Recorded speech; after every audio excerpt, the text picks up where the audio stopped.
Yang sahih di berita RTM, sahih dan berimbang. Berita perdana Isnin 7 November 2022. Saya Andy Reza Rohadian. Dan saya Nurul Hidayah Nawai. Berikut paparan utama malam ini. Sebahagian intipati bajet 2023 jadi manifesto Barisan Nasional.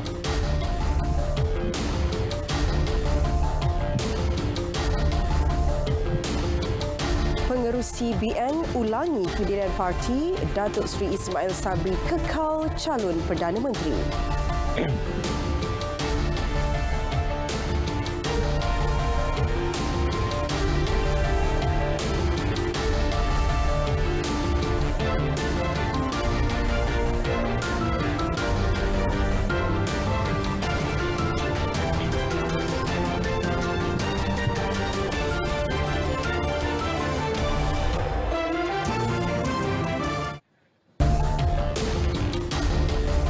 Assalamualaikum, salam sejahtera. Sebahagian besar daripada bajet 2023 merupakan manifesto Barisan Nasional BN berdasarkan kewangan yang mencukupi. Perdana Menteri Datuk Seri Ismail Sabri Yaakob berkata bajet 2023 itu adalah hasil perancangan beliau bersama Menteri Kewangan Tengku Datuk Seri Zafrul Tengku Abdul Aziz. Jadi yang arkitek kepada manifesto ataupun bajet 2023 adalah saya dan Zafrul. Tak ada siapa yang tahu, walaupun menteri-menteri membagi input, tetapi tak ada siapa yang tahu tentang bajet itu sehinggalah bajet itu sebut dibentangkan. Ianya adalah idea daripada saya bersama dengan Datuk Seri Zafrul. Sebab itulah bajet Barisan Nasional adalah bajet yang berpijak di bumi nyata kerana sebahagian besarnya adalah daripada daripada bajet 2023. Manifesto BN tu sebahagian besarnya daripada bajet 2023. Perdana Menteri menghadiri kenduri rakyat bersama komuniti Felda Sebertak di Bera Pahang.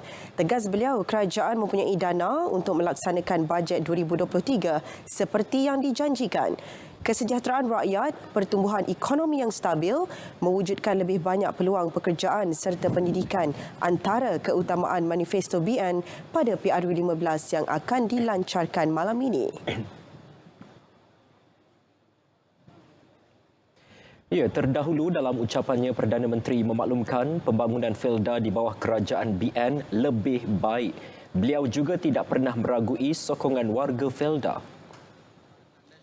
Sebagai penghargaan, peruntukan khas RM21 juta disediakan kepada 317 rancangan Felda sempena ulang tahun penubuhan Felda ke-66.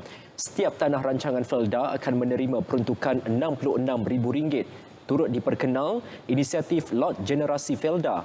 8,670 unit lot generasi Felda dikenal pasti dan 770 unit dilaksanakan secara undian lot. Pada masa sama, beliau berharap tanah lot untuk generasi Felda di Bera segera diluluskan bagi memberi peluang kepada golongan tersebut memiliki rumah.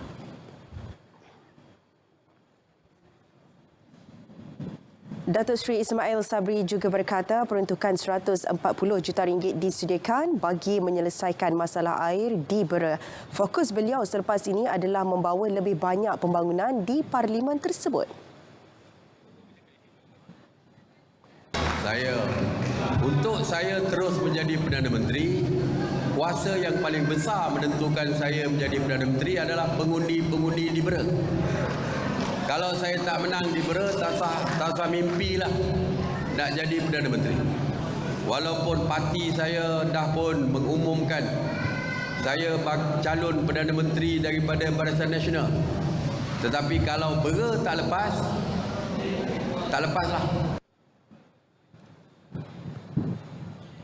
Ya, sementara itu, pengerusi BN Datuk Seri Dr. Ahmad Zahid Hamidi sekali lagi menegaskan Datuk Seri Ismail Sabri Yaakob akan kekal sebagai Perdana Menteri jika BN menang PRU ke-15. Menurut beliau, walaupun Datuk Seri Ismail Sabri tidak memegang jawatan paling tinggi UMNO, itu bukan isu yang perlu diperbesar. Ya, bagaimanapun pelantikan Perdana Menteri tertakluk kepada budi bicara yang di-Pertuan Agong mengikut Perlembagaan Persekutuan. Siapa pun yang kita mahu ketengahkan, kita harus akur kepada perkara yang termaktub dalam perlembagaan, di mana hak mutlak pelantikan itu adalah Tuanku Agong berdasarkan kepada apa yang termaktub di dalam perlembagaan. Datuk Seri Dr. Ahmad Zahid diminta mengulas dakwaan satu undi kepada BN bersamaan satu undi untuk beliau menjadi Perdana Menteri yang dijadikan modal kempen oleh pembangkang. Bagi beliau, pembangkang akan menggunakan apa sahaja isu yang boleh memberi kemenangan kepada mereka.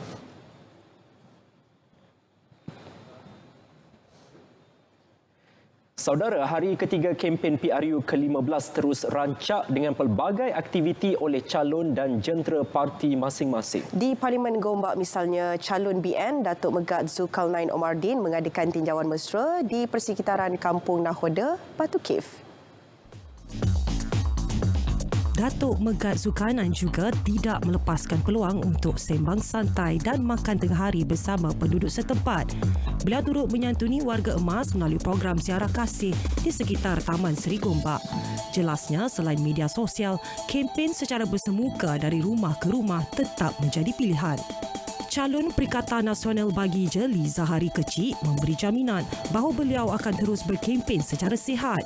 Perkara itu disuarakan kepada media ketika mengadakan tinjauan mesra beberapa penduduk kampung di kedai-kedai kopi sekitar Kampung Kuala Balah, Jeli. Calon BN Parlimen Tumpat Datuk Cik Abdullah Matnawi pula meneruskan kempen dengan menumpukan kepada agenda yang masih belum selesai ketika menjadi ahli Parlimen PAS pada penggal lalu. Beliau pada masa yang sama terharu dengan sambutan positif dan berkempen dengan mengamalkan sikap politik persaudaraan dan penyatuan.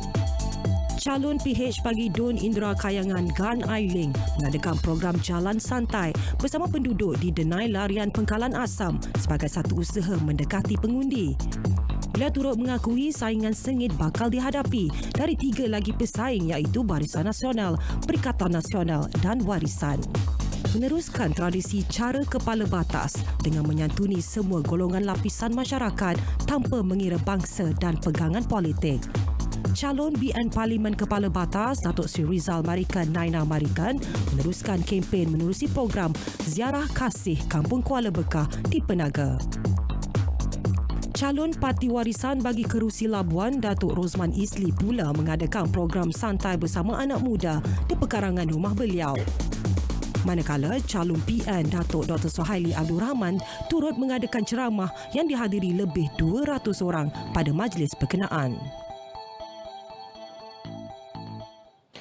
Sementara itu, isu banjir antara perkara yang diberi perhatian oleh calon yang bertanding di Parlimen Sepang. Pengurusan perparitan yang tidak komprehensif antara punca banjir besar berlaku. Ya, bagi menangani banjir besar di Kampung Gincing, Sepang, satu pelan intervensi jangka panjang perlu dilaksanakan.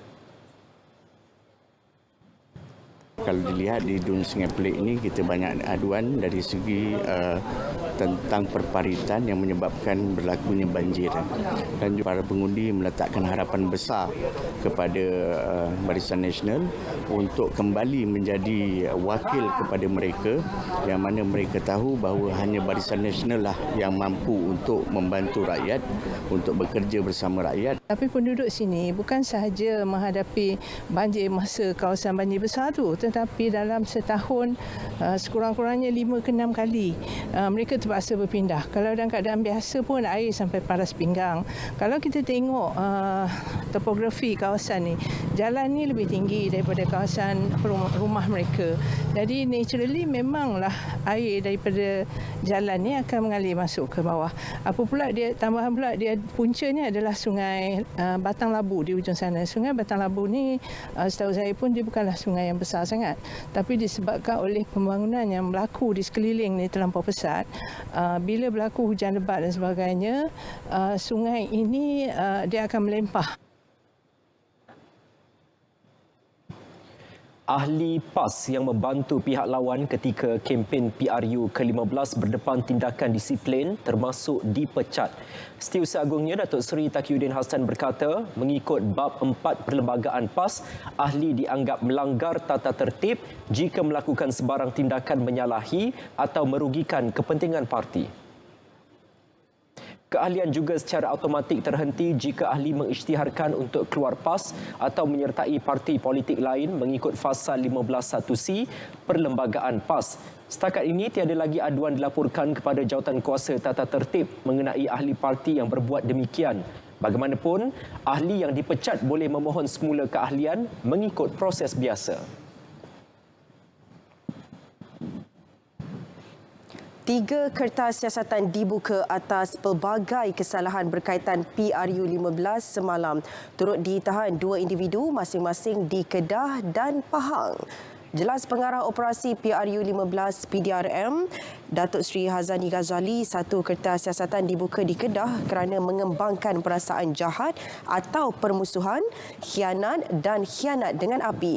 1 kertas siasatan pula dibuka di Pahang kerana khianat. Manakala 1 lagi di Ibu Negara kerana mendatangkan kegusaran awam dan penggunaan tidak wajar kemudahan rangkaian atau perkhidmatan rangkaian. PDRM juga mengesan 81 ceramah PRU15 tidak memiliki permit dengan Negeri Sembilan mencatatkan jumlah tertinggi iaitu 45 kes. Hingga kini, PDRM mengeluarkan 814 permit ceramah. Hampir 300 juta ringgit diluluskan bagi pembinaan 177 lagi pusat ekonomi digital keluarga Malaysia PEDI di seluruh negara. Ketika ini, proses perolehan dan tender telah selesai manakala syarikat pelaksana akan diputuskan oleh jawatan kuasa di bawah Suruhanjaya Komunikasi dan Multimedia. Menurut Menteri Komunikasi dan Multimedia Tan Sri Anwar Musa, kesemua PEDI tambahan berkenaan dijangka memulakan operasi masing-masing tahun depan. Pembinaannya turut melibatkan kawasan bandar serta separa bandar bertujuan meningkatkan sumber pendapatan penduduk.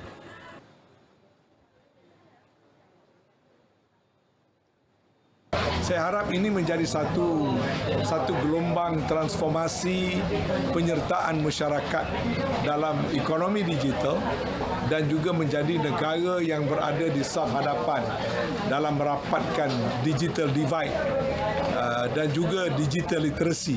Gerakan ini akan menjadi satu gerakan yang digerakkan oleh komuniti sendiri. Sementara MCMC dan MDEC diminta menyediakan konten-konten berkualiti. Beliau ditemui media selepas merasmikan Hari Bersama Komuniti PEDI di Kampung Kaduk Dalam, Kota Baru. 50 juta ringgit disediakan tahun depan untuk memperbanyak aktiviti bersama masyarakat selain menyediakan peranti komuniti yang secukupnya.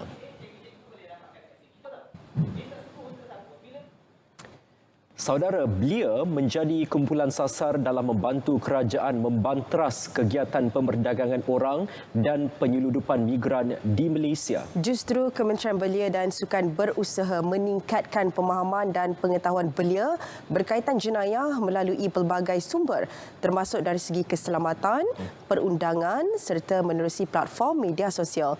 Laporan Muhammad Najib Masur.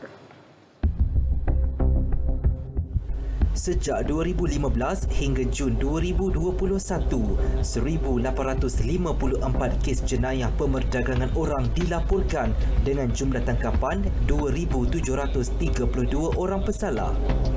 Manakala 10,463 mangsa pula berjaya diselamatkan serta diberi perlindungan. Mengharapkan supaya kita nak jadikan macam tujuh punya program ni antara belia kepada belia ni untuk mereka sama-sama mengewawarkan dan mempromosikan kepada pihak belia sendiri supaya aware terhadap perkara ini. Dan dengan kata lain, insyaAllah dengan kerja-kerja dan aktiviti dibuat dan semalam pun mereka telah membentangkan beberapa cadangan yang baik. Menerusi kerjasama dengan Kementerian Dalam Negeri, 42 peserta mengikuti training of trainer yang menjadi kepentingan dalam melatih dan mewujudkan penggerak kesedaran ke arah membantras jenayah ini. Impak berkaitan dengan jenayah ni menyebabkan kita punya penerapan tier kalau kita berada tier 3 tu memberi kesanlah kepada negara kita sendiri. So dari segi ni adalah untuk memastikan belia kita faham tentang jenayah ni, isu jenayah ni. Kita tak ada kuasa nak tangkap, tapi kita lebih kepada advokasi dan penyampaian maklumatlah kepada pihak berkuasa. Tujuannya adalah untuk saya lebih memahami apa itu tipsom. Sebab sebelum ni kita selalu dengar kalau memperdagangkan manusia ni adalah dia ambil kanak-kanak dan organ. Itu saja yang saya faham. Tetapi apabila dah masuk ke dalam program ni, saya tahu bahawa banyak lagi elemen-elemen yang boleh diklasifikasikan sebagai pemerdagangan orang ataupun penyeludupan migran ini. Insiden jenayah pemerdagangan orang di Malaysia jelas menunjukkan trend peningkatan dengan rekod 165 kes pada tahun 2020 berbanding hanya 17 kes yang direkodkan pada tahun 2008. Jenayah pemerdagangan orang merupakan jenayah ketiga tertinggi di dunia selepas aktiviti penyeludupan dadah dan pengedaran bahan api di seluruh dunia. Malaysia tidak terkecuali daripada melakukan aktiviti haram ini.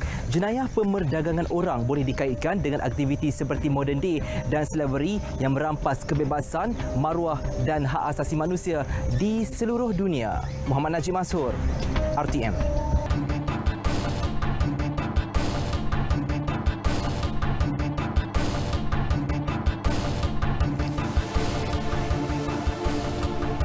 Baik, kembali dalam berita perdana, kita ke perkembangan ekonomi. Pemberian bantuan dan geran khas kepada pengusaha syarikat perusahaan mikro kecil dan sederhana PMKS lebih baik berbanding moratorium khas. Perdana Menteri Datuk Seri Ismail Sabri Yaakob berkata, pemberian moratorium khas bukan penyelesaian jangka panjang kerana peniaga masih perlu membayar pinjaman.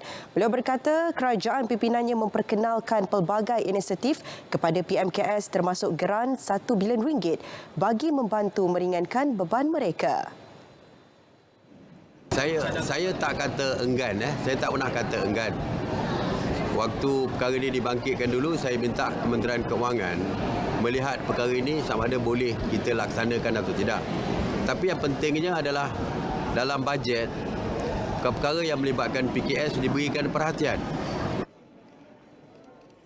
Beliau ditemui selepas Majlis Kenduri Rakyat di Felda Sebertak-Bera. Pengerusi Perikatan Nasional Tan Sri Muhyiddin Yassin dilapor berkata, kerajaan Datuk Seri Ismail Sabri sebelum ini menolak pelaksanaan moratorium khas untuk sektor PMKS. Kestabilan politik penting demi menjamin pemulihan dan pembangunan ekonomi negara. Menurut penganalisis ekonomi Dr. Muhammad Zulkifli Zakaria, ia antara faktor asas dalam memastikan pelabur asing terus menjadikan Malaysia destinasi pelaburan dan perdagangan pilihan. Pelabur-pelabur luar negara, mereka sedikit sebanyak memang amat memikirkan perkara-perkara seperti ini kerana wang yang akan mereka laburkan bukan sedikit. Dan mereka akan memastikan ulangan keuangan, dasar-dasar tidak berubah secara spontan. Setiap kali pertukaran pemerintah sudah pasti akan berubah dasar-dasar ini. Dan dasar ini memberi kesan yang besar kepada pelabur-pelabur. Oleh itu, bagi pelabur luar negara, ketidakstabil politik adalah merupakan satu perkara yang asas kepada mereka. Selain pada hutang negara, keadaan keupayaan negara membayar balik hutang mereka, ini mereka akan lihat dengan teliti. Bagi memastikan negara bersedia menghadapi prospek ekonomi lebih mencabar tahun hadapan, dasar ekonomi lebih jelas diperlukan bagi merangsang momentum pertumbuhan seterusnya. Memulih dan meningkatkan kembali ekonomi negara, aspek utama yang perlu diberi fokus parti yang membentuk kerajaan selepas PRU 15. Ia berdasarkan hasil kaji selidik yang dilaksanakan Ilham Center membabitkan 1,622 responden di seluruh negara. Manakala 35% lagi menyatakan bahawa mereka menuntut bahawa rakyat ini menumpukan dalam usaha untuk menangani kenaikan kos sara hidup, kos barang, kenaikan harga barang dan sebagainya, dan juga menumpukan usaha untuk membasmi kemiskinan. Gabung dua-dua ini, Fatin, 79% adalah satu angka yang besar yang mewakili suara daripada kajian yang kami lakukan. Tambahnya mengambil kira prospek ekonomi global yang lebih mencabar tahun hadapan, isu-isu berkaitan ekonomi dijangka turut menjadi pendorong kepada pengundi dalam membuat keputusan.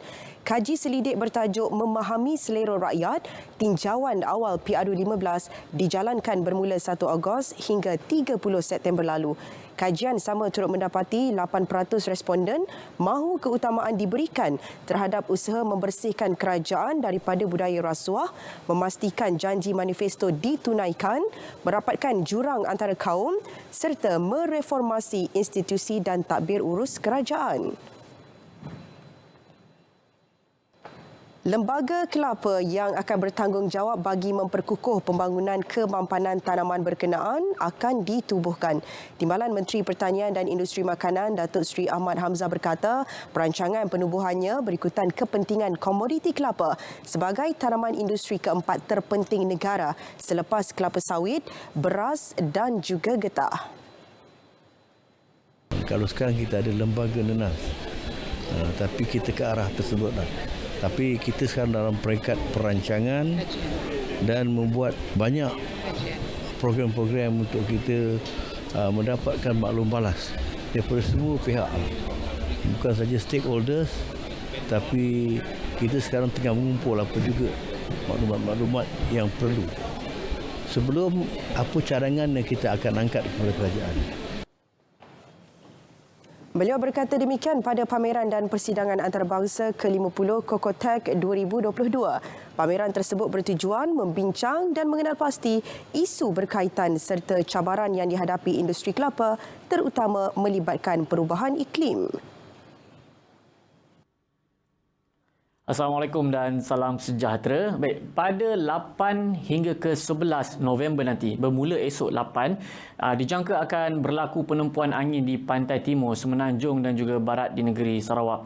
Keadaan ini menyebabkan peningkatan kelembapan yang berpotensi menghasilkan hujan berterusan di kawasan berkenaan dalam tempoh tersebut. Maka Met Malaysia telah pun mengemaskini amaran hujan berterusan peringkat waspada melibatkan 4 negeri, iaitu di keseluruhan di negeri Kelantan, Terengganu, di daerah Kuantan, Pekan dan juga Rompen di negeri Pahang serta di daerah Mersing, Kota Tinggi dan juga di daerah Johor Bahru di negeri Johor, yang mana dalam tempoh ini hujan lebat boleh berlaku. Oleh yang demikian, penduduk-penduduk di kawasan di amaran diminta untuk lebih berhati-hati dan bersiap sedia dengan sebarang kemungkinan banjir yang boleh berlaku, terutamanya di kawasan penduduk-penduduk yang tinggal di kawasan yang berkedudukan rendah dan kerap banjir. Simpan barang berharga dan dokumen penting di dalam beg yang mudah dibawa dan di tempat yang selamat. Segera berpindah ke pusat pemindahan sementara sekiranya diminta untuk berbuat demikian. Baik, selain daripada itu juga negeri-negeri di pantai barat semenanjung Malaysia seperti di Selangor, Kuala Lumpur, Putrajaya, Melaka, di Negeri Sembilan serta di negeri Johor, hujan beserta debu petir akan lebih kerap berlaku seperti biasa, lebih daripada biasa pada waktu petang dan juga awal malam. Jadi para ramai diharapkan lebih peka dan juga cakna dengan sebarang amaran dan juga ramalan yang dikeluarkan oleh Met Malaysia. Baik, seterusnya kita akan beralih ke paparan imej satelit bagi melihat keadaan cuaca semasa apa yang berlaku pada ketika ini. Pada ketika ini, hujan beserta debu petir kini sedang berlaku di hampir ke semua negeri di bahagian selatan dan juga pantai barat semenanjung Malaysia. Namun ianya lebih tertumpu di bahagian pedalaman di negeri Pahang, pedalaman Selangor, Negeri Sembilan, Melaka dan juga di negeri Johor. InsyaAllah hujan yang berlaku pada ketika ini akan beransur reda menjelang ke lewat malam nanti. Bagi negeri lain seperti di utara, di negeri Perlis, Kedah, Pulau Pinang, Perak dan juga Kelantan, pada ketika ini masih dalam keadaan yang agak mendung disertai dengan hujan renyai. InsyaAllah hujan renyai yang berlaku pada ketika ini akan beransur-ansur reda tidak lama lagi. Begitu juga di negeri Sabah dan juga Sarawak, pada kali ini kebanyakan bahagian dalam keadaan yang agak mendung, kecuali di pesisir pantai melibatkan pesisir pantai di negeri Sarawak, yang melibatkan pesisir pantai di negeri Miri, Limbang dan juga di sekitar Bintulu, yang hujan ini juga kita jangkakan akan beransur reda tidak lama lagi. Baik, ini sahaja ramalan yang dapat saya kongsikan dengan anda. Dapatkan info cuaca yang lebih terperinci dan sahih melalui aplikasi My Cuaca ataupun terus ke laman sesawang kami di www.met.gov.my dan di kesemua media sosial kami. Sekian, saya Wan Hafiz. Assalamualaikum dan salam sejahtera.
kasih Andy dan dia. Assalamualaikum dan salam suka untuk semua.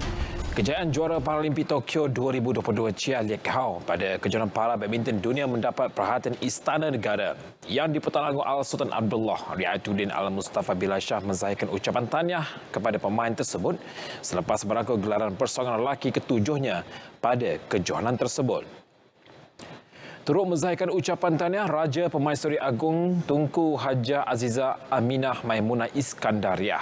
Seri Paduka berdua menerusi Facebook rasmi Istana Negara hari ini turut mendoakan atlet tersebut dilimpahi kecemerlangan berterusan. Chia Liek Hao 34 tahun merampas kembali gelaran persaingan SU5 ke catatan fizikal daripada pesaing utamanya Diva Andri Mushiti dari Indonesia dengan kemenangan 21-14, 21-12 pada saingan yang berlangsung di Yoyogi National Gymnasium di Tokyo, Jepun semalam. Kejayaan itu membolehkan Liek Hao melengkapkan gelaran persaingan yang telah berlaku pada 2005, 2007, 2011, 2013 dan 2012 serta 2017.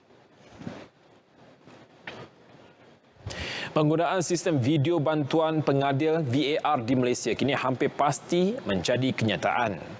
Menurut Timbalan Presiden Persatuan Bola Sepak Malaysia FAM Datuk Muhammad Yusof Mahdi, pihaknya kini dalam proses penelitian untuk menggunakan teknologi tersebut dalam saingan Piala FA dan Piala Malaysia musim depan. Setakat ini Exco semua sudah bersetuju untuk kita mengadakan 2 game itu untuk adakan VAR. Itu bergantung nanti kepada jawatan kuasa teknikal pula lah untuk yang diterajui oleh Datuk Siva Sundaram untuk melihat sama ada kita boleh capai target kita untuk mengadakan VAR tu pada kedua-dua perlawanan itu tadi. Beliau berkata demikian selepas mesyuarat jawatankuasa eksekutif FAM kali ke-6 bagi Penggah 2021 hingga 2025 di Kelana Jaya.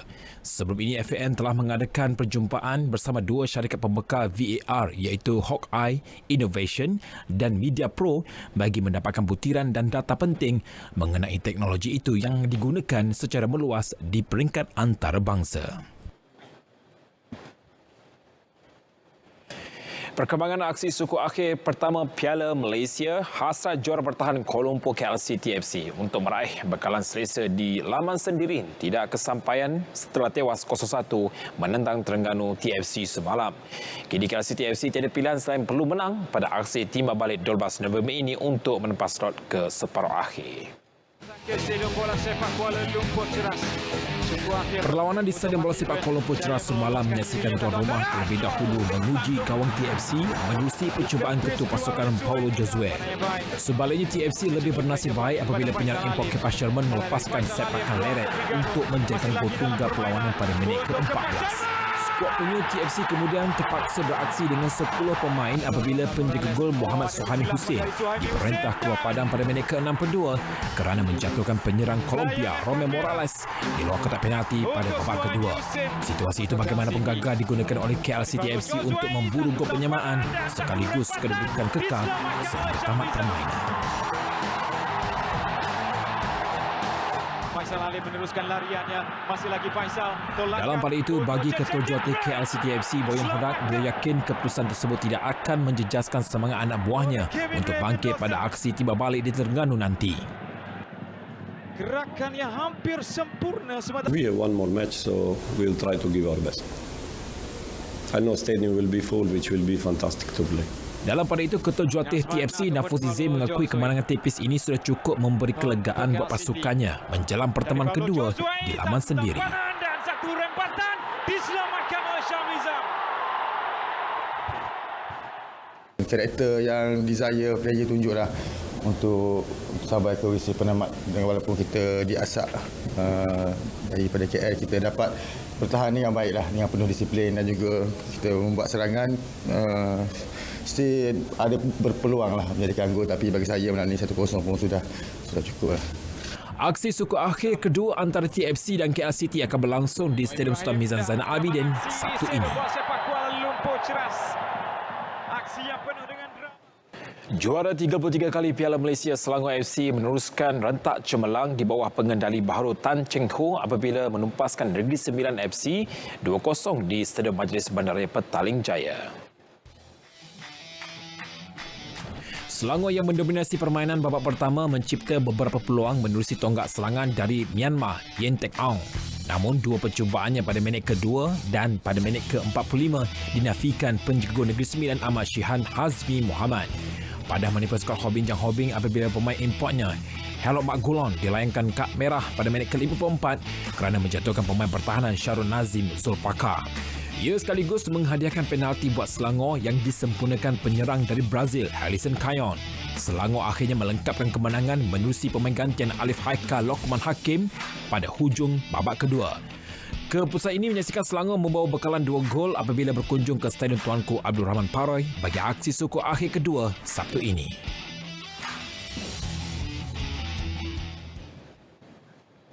Susulan kejayaan itu, Ketua Jurulatih Selangor Tan Cheng Ho melontarkan pujian terhadap prestasi dipamerkan anak buahnya. Bekas pengendali skuad Harimau Malaya itu juga berharap anak buahnya tidak mudah berpuas hati dan mengekalkan fokus pada aksi timba balik nanti. Kita masih lagi percaya pemain-pemain mampu mempersembahkan satu permainan yang menarik nanti di perlawanan timba balik nanti. Sementara itu, pengendali Negeri Sembilan FC K. Devon berpendapat keletihan menjadi antara faktor kekalahan pasukannya. Bagaimanapun, beliau tetap optimis anak buahnya mampu bangkit melakar kejutan ke atas Selangor di Paroi Sabtu ini. Kita bermain dengan 10 orang dan kita banyak bertahan. Mungkin kadang keletihan menyebabkan kita di saat akhir permainan menerima gol yang kedua. Dan saya kalau 1-0 saya lebih happy untuk pusingan kedua. So sekarang ni 2-0 dan kita akan cuba buat sesuatu di Paroi. Para Sukma Majlis Sukan Negara 2022, temasya yang melabuhkan tirainya semalam menyaksikan kontingen Sabah muncul juara keseluruhan selepas meraih 54 pingat emas, 36 perak dan 35 pingat gangsa. Kejayaan Sabah itu diumumkan secara rasmi dalam majlis penutup para Sukma di Seri Kembangan Selangor. Ini kali pertama Sabah menjuarai gelaran keseluruhan para Sukma sekaligus menamakan rekod selawak yang telah mengungguli temasya ini 13 edisi berturut-turut. Pencapaian mengumpul 54 pingat emas pada edisi kali ini juga mengatasi sasaran awal 40 emas yang telah ditetapkan oleh kontingen Sabah. Ia juga memperbaiki pencapaian mereka muncul naik juara 2018 dengan 36 emas, 28 perak dan 30 gangsa. Manakala atlet paras olahraga Melaka Muhammad Zikri Zakaria dan atlet para memanah kompan perak Nur Janatun Abdul Jalil dipilih sebagai atlet para terbaik kali ini. Nur Janatun adalah pemenang pingat emas sulung temasya kali ini dengan meraih 3 pingat emas keseluruhan. Sementara Muhammad Zikri pula mencuri tumpuan dengan memecahkan 3 rekod temasya dalam 3 acara berbeza, iaitu lempar cakra, mereja lembing dan lontar peluru.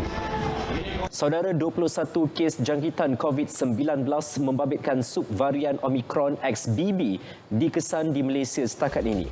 Menteri Kesihatan Khairi Jamaluddin memaklumkan dengan jumlah itu 7 kes daripadanya adalah XBB1. Bagaimanapun, KKM menjangkakan lebih banyak kes berpunca daripada subvarian itu yang telah merebak.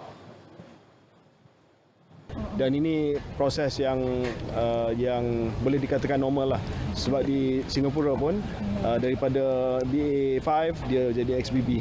Jadi kita pun dalam kawasan yang sama dengan Singapura. Jadi kita jangkakan bahawa dalam tempoh masa yang akan datang XBB akan mengambil alih BA5. Yang penting adalah varian ini tidak menunjukkan kesan yang lebih serius. Ya. Dari segi kebolehjangkitan dia mungkin dia lagi tinggi sebab tu kes naik sikit. Tapi as long as dia tak serius, as long as kematian tak naik, as long as kemasukan ke ICU tak naik, dan kita okey. Dan walaupun apa nama dia Omicron BA1, BA2, BA5, XBB, XBB1 is okey. Khairi memberitahu media selepas sesi ramah mesra bersama penduduk di Sungai Buloh. Beliau turut menasihati orang ramai untuk kembali berjaga-jaga, terutama di tempat sesak dan tertutup bagi menstabilkan kembali jumlah kes baharu COVID-19 di negara ini. Pembangunan perbandaran perlu menawarkan peluang sama rata kepada semua penduduk sekaligus mengurangkan penggunaan sumber yang memberi kesan terhadap alam sekitar. Saranan itu dibuat Ketua Setiausaha Kementerian Perumahan dan Kerajaan Tempatan Datuk M. Nur Azman Taib sempena sambutan Hari Habitat Sedunia 2022.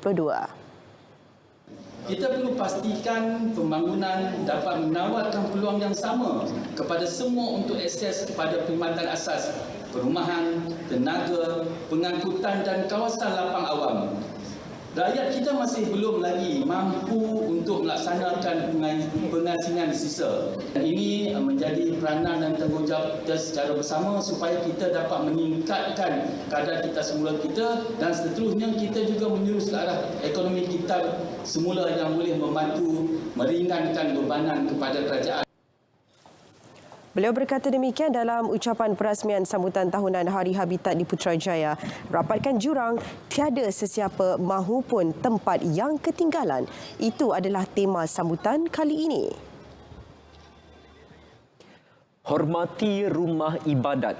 Itu tegas Ketua Menteri Melaka Datuk Seri Sulaiman Mat Ali yang mahu masjid dan surau adalah tempat umat Islam beribadah yang perlu dijaga kesuciannya. Justru semua calon parti politik yang bertanding pada PRU 15 dilarang berkempen di dalam mahupun di perkarangan premis seluruh negeri itu. Jabatan Agama Islam Melaka mengeluarkan pekeliling berkenaan perkara tersebut yang berkuat kuasa 1 hingga 25 November.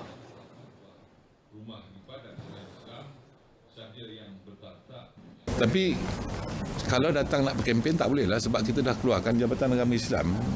Kita dah keluarkan untuk berkempen. Saya pun tak benar untuk berkempen dalam masjid. Kita jangan salah gunakan masjid Mausura sebagai platform politik. Beliau berkata demikian selepas menyampaikan Majlis Bantuan Kewangan Rumah Ibadat Selain Islam 2022 di Air Keruh. Ziarah dan temu. Saudara, kempen cara konvensional ini masih relevan untuk mendekati para pengundi. Menurut calon Barisan Nasional BN Pramujaya, Datuk Muhammad Nizar Najib, tradisi parti itu masih diteruskan ke segenap lapisan masyarakat.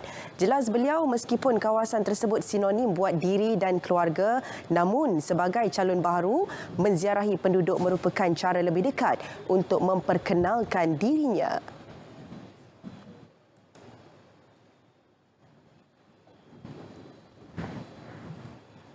Kerana sekiranya kita ingin menjadi wakil rakyat yang berjaya, kita perlu dikenali oleh para pengundi di sini dan juga mempunyai hubungan yang baik dengan jabatan kerajaan sebab andai kata diberi peluang dilantik sebagai wakil rakyat, kita perlu kerjasama yang begitu erat dengan jabatan kerajaan supaya kita boleh memberi perkhidmatan yang baik dari segi servis khidmat awam lah. Beliau ditemui selepas mengadakan pertemuan bersama penjawat awam di daerah Pekan. Beliau juga sempat meluangkan masa bersama pengundi di pusat daerah mengundi Mengkasar sebelum menziarahi dua keluarga di kampung tersebut. Polis Diraja Malaysia PDRM menyerahkan 3 wanita warga Thailand yang disyaki terbabit sindiket pemberdagangan manusia untuk eksploitasi seks di Malaysia kepada polis Thailand. Ketua Polis Negara Tan Sri Akril Sani Abdullah Sani memaklumkan warga Thailand itu akan dihantar pulang mengikut Akta Immigration bagi berdepan tindakan undang-undang. Menerusi kerjasama dengan polis Diraja Thailand, pihaknya berjaya menangkap suspek di sekitar Lembah Klang pada 26 hingga 29 Oktober lalu. 4 wanita masing-masing 2 warga Thailand dan Indonesia berusia lebih 18 tahun diselamatkan dan ditempatkan di pusat perlindungan di bawah arahan perlindungan sementara. The Royal Thai Police has furnished the Royal Malaysia Police with informations with regards to 3 women suspects of Thai nationals that has been evading arrest in Thailand and they came to Malaysia. So with the information that we have received, we managed to track these suspects and we are handing them over to the Royal Thai Police to be brought back to Thailand. And besides that also, we have a very good discussion earlier on with General Surashet that involved many other matters that involved in our mutual security and criminal matters.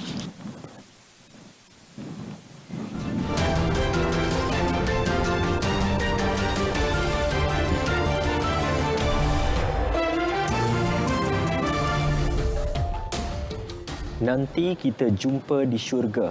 Kakak minta maaf, kakak tiada pilihan. Ya, itu ialah luahan sayu seorang gadis yang terpaksa merelakan ayam jantan peliharaannya disembelih kerana haiwan tersebut ada masalah kesihatan. Saksikan dalam segmen hashtag.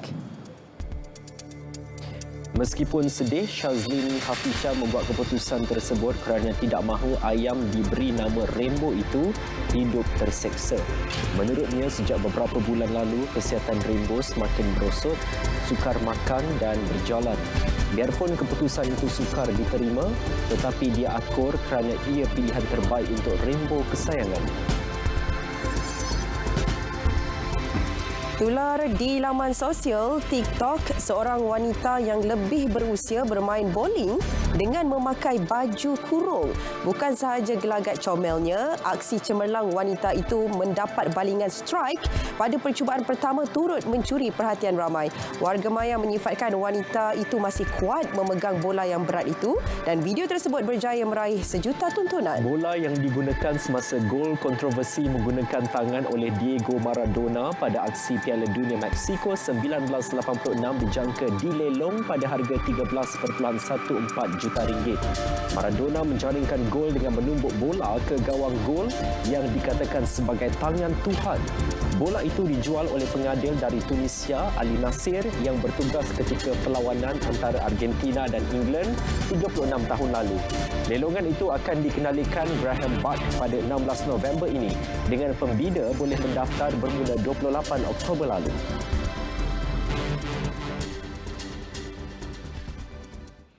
Saudara, berita perdana edisi Isnin 7 November 2022 berakhir di sini. Ya, dan dapatkan perkembangan sahih sepanjang masa melalui portal berita.rtm.gov.my. Yang sahih di RTM. Ya, dan hashtag MyPRU15. Dengan itu, Assalamualaikum. Salam keluarga Malaysia. Teguh bersama.